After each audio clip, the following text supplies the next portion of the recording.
सुप्रभात बच्चों। आज के ऑनलाइन क्लास में आपका स्वागत है। पिछली कक्षा में हम लोगों ने सौरमंडल के बारे में जानकारी प्राप्त की थी। आज के इस ऑनलाइन क्लास में हम लोग उसी कड़ी को आगे बढ़ाते हुए पूर्णिमा एवं अमावस्या के बारे में जानेंगे। पूर्णिमा, देखिए, आप लोग रात में घर से बाहर जरूर निकलते होंगे या छत पे जाते होंगे। आप देखते होंगे कि चंद्रमा का आकार घटते बढ़ते रहता है। कभी दिन आप देखे होंगे उसका आकार छोटा रहता है, कभी किसी दिन देखिएगा कि उसका आकार बहुत बड़ा या गोल हो जाता है। बच्चों, आपको हम चित्र के माध्यम से दिखाने का प्रयास कर रहे हैं। मैंने चित्र में एक क्रम भी डाल दिया है। आप क्रम 1 में देख रहे होंगे कि चमकते हुए पूरी तरह से गोल आपको चंद्रमा दिख रहा होगा, मतलब उसकी आकृति दिख रही होगी। तो कह सकते हैं कि यह पूर्ण चंद्रमा वाली रात, जिस दिन आपको पूरा गोल दिखाई दे, ये पूरी तरह से गोल माने पूर्ण चंद्रमा वाली रात पूर्णिमा कहलाती है। आप जैसे ही अगले दिन देखिएगा तो उसका आकार थोड़ा छोटा हो जाएगा। इस तरह से हम लोग जैसे जैसे आगे बढ़ते हैं उसका आकार धीरे धीरे प्रतिदिन छोटा होते जाता है। मैं आपको दिखाने का प्रयास कर रहा हूँ। अब देखिएगा, जैसे जैसे आप आगे बढ़िएगा चंद्रमा का आकार धीरे धीरे छोटा होते चला जाएगा। 15 दिन के बाद एक ऐसा दिन भी आता है जिस दिन चंद्रमा आपको दिखाई नहीं देगा। जैसे यहाँ देख लीजिए, आपको चंद्रमा चमकते हुए दिखाई नहीं दे रहा है। ये तो बात हो गई पूर्णिमा की। अमावस्या की बात करते हैं। ये जो नए चंद्रमा वाली रात है, मतलब आपको जिस दिन दिखाई नहीं दे रहा है, वही अमावस्या है। इसे या तो अमावस्या या नई चंद्रमा की रात भी कहते हैं। आप फिर आगे जैसे ही बढ़िएगा देखिएगा अगले दिन थोड़ा सा दिखाई देगा। इसी तरह से पुनः आपको 15 दिनों के बाद पूर्ण चंद्रमा मतलब फिर से आपको पूर्णिमा दिखाई देगा। ये प्रक्रिया हर माह में चलते रहती है। बच्चों, आप जिस दिन अमावस्या के दिन देखिएगा आकाश अगर साफ होगा, साफ कहने का मतलब बादल न हो, धुंध न हो, तो आप रात में निकलिएगा तो आपको खुली आकाश में कुछ तारे दिखाई देते हैं, जैसे इस तरह से। इनका नाम सप्तऋषि है। देखिए, इनका नाम 7 ऋषियों के नाम पे रखा गया है, जैसे ऋतु, पुलह, पुलहस्त, अत्रि, वशिष्ठ, अंगिरा एवं मरीचि। इन ऋषियों के नाम पे इस सप्तऋषि का नाम रखा गया है। एक आप इसमें देख रहे होंगे, ये ध्रुव तारा है। जो ध्रुव तारा है वो स्थिर तारा है। आप यहाँ पे 7 सप्तऋषियों को भी देख रहे होंगे।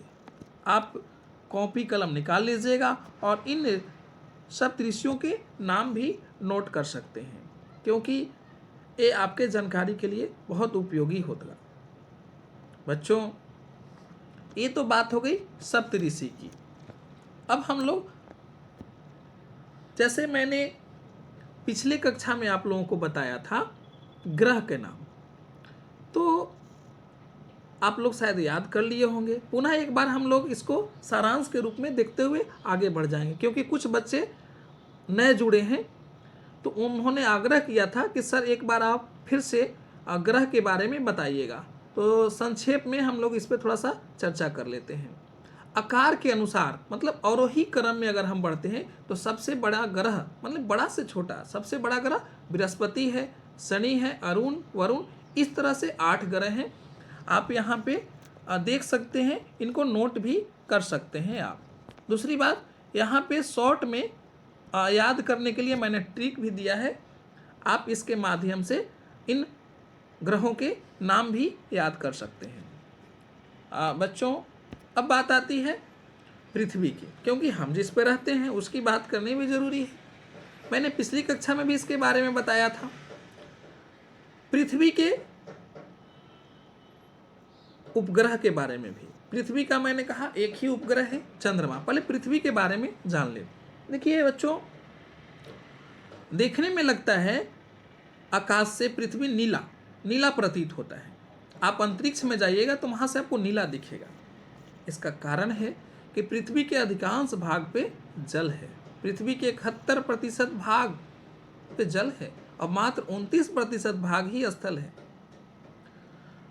एक चीज और आपको बता दें, पृथ्वी से सूर्य की दूरी, क्योंकि पृथ्वी से सूर्य का प्रकाश पृथ्वी तक आने में 8 मिनट का समय लग जाता है, और दूरी की बात करें तो पृथ्वी से सूर्य की दूरी 15 करोड़ किलोमीटर है। आप समझ सकते हैं कि पृथ्वी से सूर्य की दूरी कितना है, उसके बाद भी उसके प्रकाश यहाँ कितने तेज गति से कह सकते हैं पहुँचते हैं कि 8 मिनट में यहाँ पे पहुँच जाते हैं। बच्चों, पिछले कक्षा में मैंने ये भी बताया था कि ग्रहों के उपग्रह हैं। कुछ ऐसे भी ग्रह हैं जिनके उपग्रह नहीं हैं, जैसे बुध और शुक्र के कोई उपग्रह नहीं है। मैंने यहाँ भी इन चीज़ों को लिख दिया है, आप इन चीज़ों से याद कर सकते हैं, देख सकते हैं। पिछले कक्षा में भी मैंने इन चीज़ों की चर्चा कर दी है, इसलिए मैं अब आगे बढ़ता हूँ। आप देख सकते हैं कि पाठ्य पुस्तक में 63 दिया गया है बृहस्पति के और शनि का 62, लेकिन सोशल मीडिया में जो भी जानकारी है उसके अनुसार इनके संख्या में फेरबदल होते रहते हैं।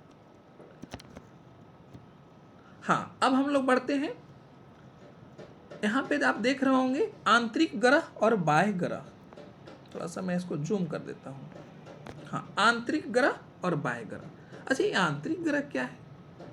तो आपको बता दें कि क्रम के अनुसार, क्रमवार माने सूर्य से दूरी के अनुसार आप बढ़िएगा तो शुरू के 4 ग्रह माने बुध, शुक्र, पृथ्वी और मंगल, ये जो 4 ग्रह हैं इनको आंतरिक ग्रह कहते हैं। कौन सा ग्रह कहते हैं?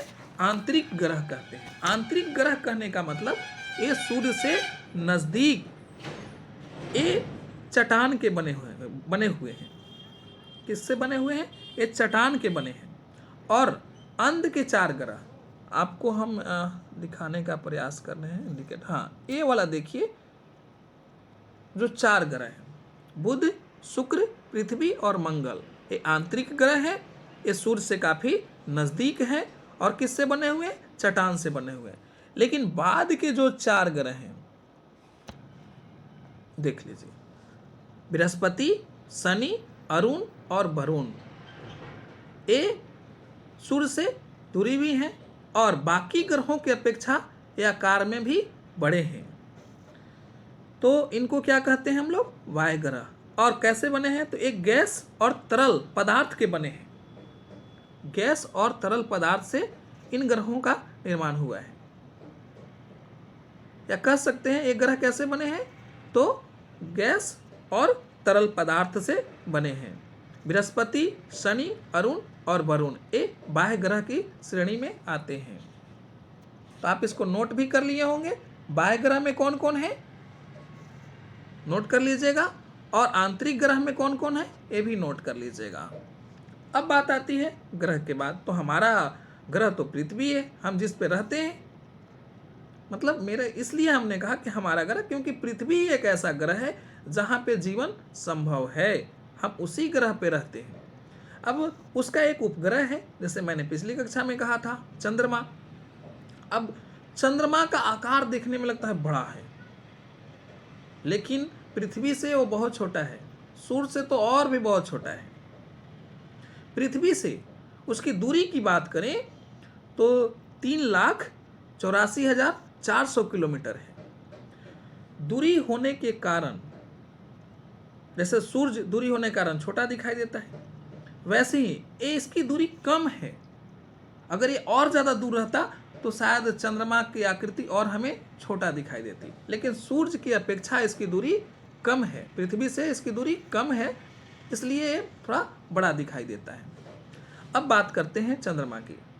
तो चंद्रमा पे पहुंचने वाले जो प्रथम व्यक्ति थे वो नील आर्मस्ट्रॉन्ग थे, जिन्होंने 29 जुलाई 1969 ईस्वी को 29 जुलाई 1969 ईस्वी को चंद्रमा पे कदम रखा था। देखिए, चंद्रमा से जो चमक निकलता है, प्रकाश निकलता है, ऐसे तो बताए थे हम आपको पहले पिछले कक्षा में भी कि बाकी ग्रह उपग्रह खगोलीय पिंड का अपना प्रकाश नहीं होता, लेकिन दूसरे के प्रकाश से वो चमकते हैं। तो चंद्रमा के प्रकाश को पृथ्वी तक पहुंचने में 1.25 सेकेंड का लगभग समय लग जाता है।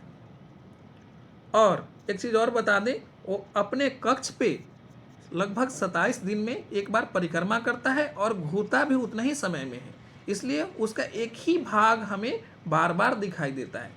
चंद्रमा पे उस तरह से गैस भी नहीं है जो हमें जीवन यापन के लिए चाहिए।